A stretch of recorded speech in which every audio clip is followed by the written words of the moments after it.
September 11, 2001 remains one of the most pivotal points in American history. And for the families of the fallen, the anger is still present even decades later. ABC's Morgan Norwood has their story.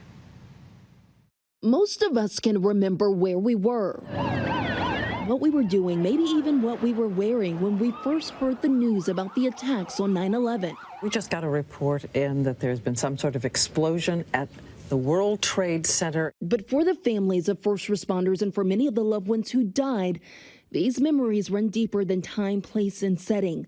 And in Patricia Smith's case, I don't have any independent memories of her. They're fleeting. Smith was just a young child when she was robbed of the chance to grow up with her mother, NYPD officer Moira Smith. It was hard to kind of hear everyone else's stories, but I didn't get that for myself. Despite the memorials, Moira and Smith, the mementos, this necklace I'm wearing is hers. The reality of remembering comes at the cost of resentment. It still makes me angry.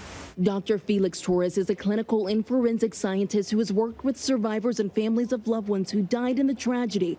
He's seen the gamut of emotions, but for many, the most piercing and ever-enduring emotion is the anger. Anger can manifest itself in many ways. It could be directed at other family members. It could be directed at the government, the terrorists, even themselves and their loved ones who were lost on that day. For Patricia Smith and her dad, the anger is in the absence of justice. I think we both kind of have the same notion that justice delayed is justice denied.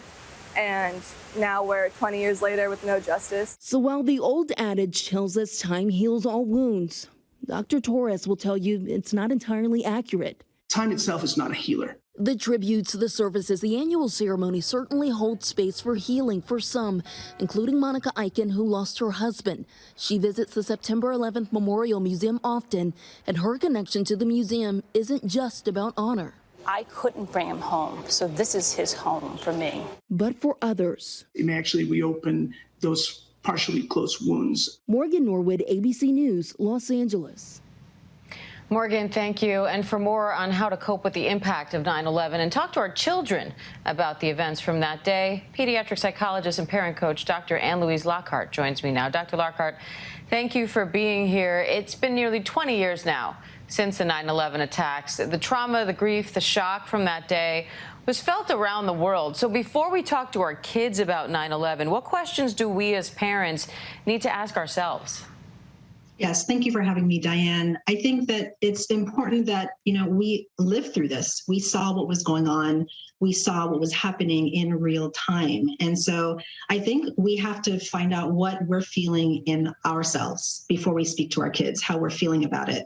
And when we talk to them about it, I would say ask them what they already know, because they may be talking to their teachers, their peers, maybe they're seeing it on social media or online. And I would say before you even have a discussion with your kids about it, find out what is it that you already know and just see what they tell you.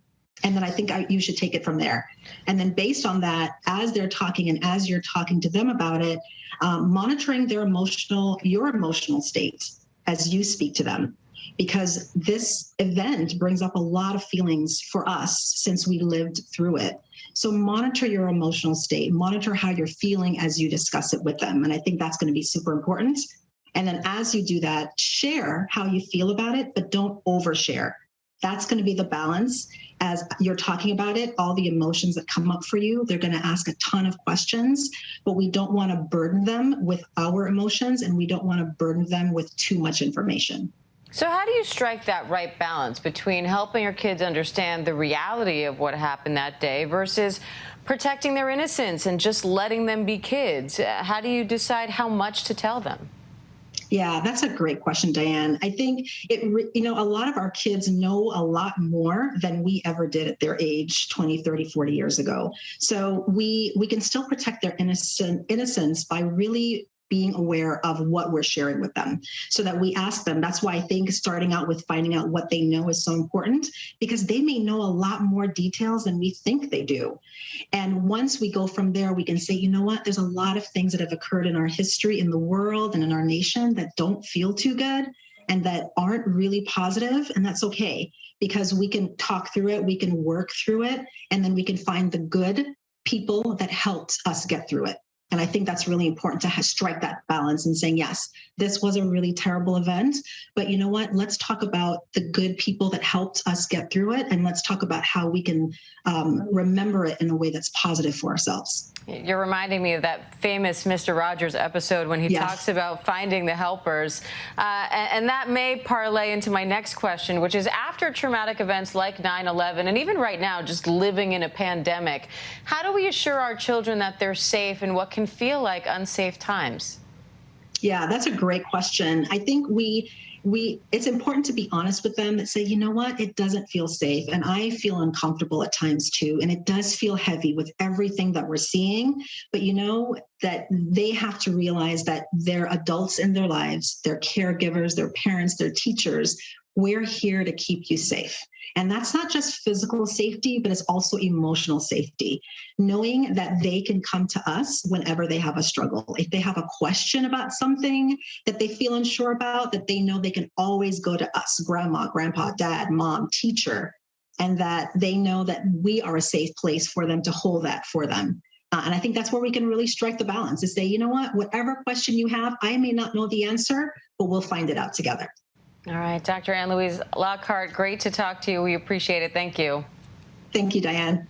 And as America reflects on the 20th anniversary of 9/11, ABC News and ABC News Live will have live coverage. 9/11, 20 years later, America remembers this Saturday beginning at 8 a.m. Eastern.